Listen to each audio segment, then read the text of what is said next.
நுண்கடன் நிறுவனங்கள் கடன்களை வழங்கும் போது விசேடமாக வறிய மக்களை இலக்காக கொண்டும் அவர்கள் அந்த கடன்களை வழங்கி கொண்டிருக்கின்றார்கள். 2009ஆம் ஆண்டு காலப்பகுதியை நாங்கள் எடுத்துக்கொண்டோமாக இருந்தால் யுத்தம் நிறைவடைந்ததன் பின்னர் இந்த கடன் வழங்குகின்ற நிலைமை ஏற்பட்டிருந்தது. வடக்கு கிழக்கு போன்ற பிரதேசங்களிலே யுத்த சூழ்நிலையிலும் இயற்கை அனர்த்தங்களின் போதும் மக்கள் அவர்களது பாதிப்பை ஏற்படுத்தியிருந்தார்கள். அந்த நிலைமையிலே அவர்களுக்கு அவசரமான நிதி தேவைகளை பூர்த்தி செய்வதற்காக இந்த நுண்கடன் கடன் திட்டங்கள் உருவாக்கப்பட்டிருந்தது.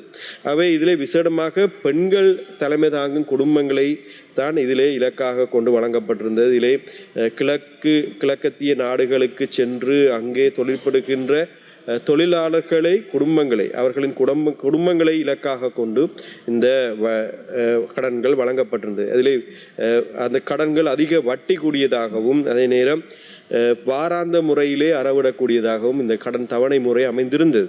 இதிலே அவர்கள் கடன்களை செலுத்த தவறும் பட்சத்திலே மேலதிகமாக வட்டிகளையும் அறவிடுற முறைமை அதிலே உருவாக்கப்பட்டிருந்தது. ஆகவே இதில் நாங்கள் அந்த பெண்கள் விசேடமாக அந்த பெண்கள் அந்த கடன்களை பெற்றுக்கொண்டு தங்கள் தொழில் முயற்சிகளை மேற்கொள்ளும் போது அந்த கடன்களை செலுத்த முடியாத சந்தர்ப்பத்திலே மீண்டும் இன்னும் ஒரு நிதி நிறுவனங்களுக்கு சென்று மீண்டும் இன்னும் ஒரு கடனினை பெற்றுக்கொண்டு கடன்கள் மேல் கடன்களை பெற்றுக்கொண்டு அவர்கள் பல அழுத்தங்களுக்கு உள்ளாகி இறுதியிலே மன அழுத்தங்களுக்கு உள்ளாகி தற்கொலை செய்ய வேண்டிய ஒரு நிலைமைக்கு அது உருவாகி இருக்கும். அவை மட்டக்களப்பு மாவட்டத்தை பொறுத்தவரைக்கும் கூடுதலான தற்கொலை சம்பவங்கள் இடம்பெற்றுக் கொண்டிருக்கின்றன. அதிலே இந்த நுண்கடன் நிறுவனங்களின் பங்களிப்புகளும் அவர்களின் தொல்லைகளும் அதிலே அமைந்திருக்கின்றது.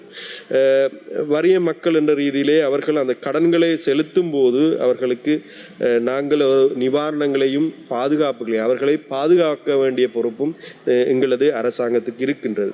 ஆகவே அதிகார வர்க்கத்தை கொண்ட தரப்பினர் நிதி நிறுவனங்களை கடந்த காலங்களில் உருவாக்கியிருந்தார்கள்.